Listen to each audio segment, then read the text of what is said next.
Mengenai penetapan potensi antibiotik secara mikrobiologi, jadi sebelum kita memahami mengenai pengujian dari potensi antibiotik secara mikrobiologi, ada sebuah pertanyaan yang wajib kita jawab sebelum kita memahami secara dalam mengenai pengujian itu sendiri. Jadi ada sebuah pertanyaan menanyakan bahwa mengapa antibiotik itu perlu ditentukan kadar atau potensinya. Di sini saya akan memaparkan 3 jawaban, di mana jawaban pertama ialah karena efek penggunaan antimikroba yang meningkat sehingga meningkat pula efek dari resistensi berbagai mikroba patogen. Lalu yang kedua itu karena mikroba patogen dan virus baru ini ada HIV dan ada flu virus. Dan yang ketiga itu berisi tentang bahwa efektivitas daya hambat atau daya bunuh antimikroba itu sendiri sangat bergantung pada jumlah dan kekuatan dari zat aktifnya.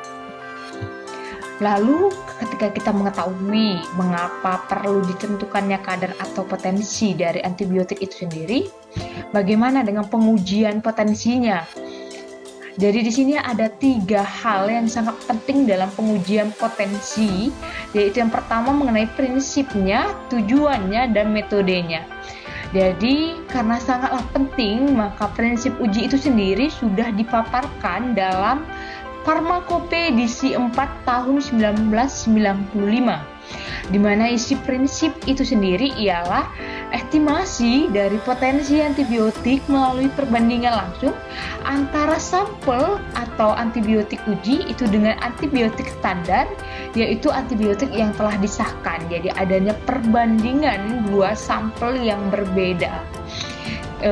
Tujuan dari uji itu sendiri, tentu setelah kita mengetahui prinsipnya, kita harus mengetahui tujuan kenapa uji potensi ini dilakukan.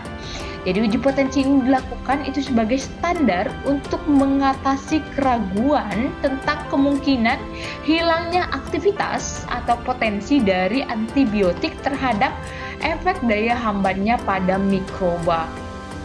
Lalu setelah itu ada istilah metode. Jadi pada uji potensi antibiotik ini ada 2 metode yang paling umum, yaitu lempeng silinder atau kertas cakram. Lalu yang kedua ada turbidimetri atau tabung. Ada 2 perbedaan yang signifikan dari keduanya, yaitu jika metode lempeng silinder maka dia akan menghambat pertumbuhan dari mikroba. Sedangkan pada metode turbidimetri atau tabung, ia hanya digunakan pada sampel yang sangat sulit larut dalam air. Sehingga dapat kita tanamkan hal-hal prinsip, pengujian, tujuannya, dan metodenya pada sebuah jurnal. Jadi di sini akan saya kaitkan dengan sebuah jurnal yang ada, yaitu saya akan mereview jurnal tersebut yang berjudul dengan potensi antibiotik dan uji difusi secara in vitronya pada formulasi krim eritromisin. Di sini kita dapat lihat dari judulnya itu sendiri, maka ada 4 poin pembahasan utama, yaitu ada eritromisin, difusinya, metodenya, dan hasil uji yang ada. Dapat kita lihat bahwa eritromisin ini memiliki efek anti-inflamasi yang membuatnya memiliki kegunaan khusus dalam pengobatan jerawat. Namun untuk sediaan topikal kulit, maka eritrosin itu dibuat krim. Jadi sehingga pada jurnal ini hal yang kita bahas yaitu krim eritromisin itu sendiri. Lalu sebelum kita jauh membahas ketiga pokok pembahasan lain, tujuan dari penelitian pada jurnal itu sendiri itu ada 3.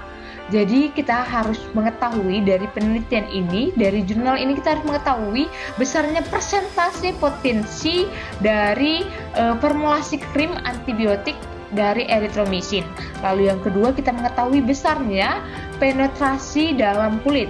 Dan yang terakhir yaitu kita mengetahui perbandingan dengan krim market leader dalam menghambat antimikrobanya. Jadi di sini selanjutnya yaitu poin pembahasan yang ketiga ialah metode.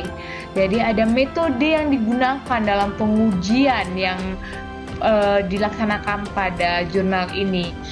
Jadi metode itu sendiri itu ada dua yang tadi saya jelaskan. Namun di sini pada jurnal ini menggunakan metode silinder.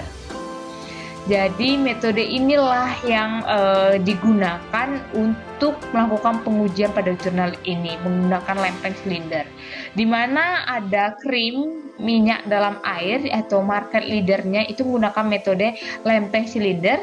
Setelah itu akan dilakukan uji difusi pada pembahasan yang ketiga yang dilakukan secara in vitro pada formulasi erythromycin yang dapat kita katakan terbaik, dan khusus pada produk krim erythromycin yang menjadi market leader menggunakan difusi French.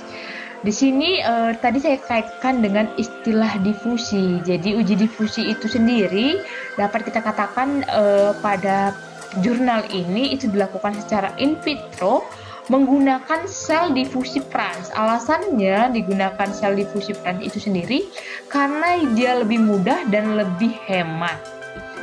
Dan pembahasan yang keempat yang sangat penting yaitu hasil uji yang ada. Jadi ketiga uji tersebut sangatlah berkaitan, di mana uji ketiga hal tersebut itu harus memenuhi syarat.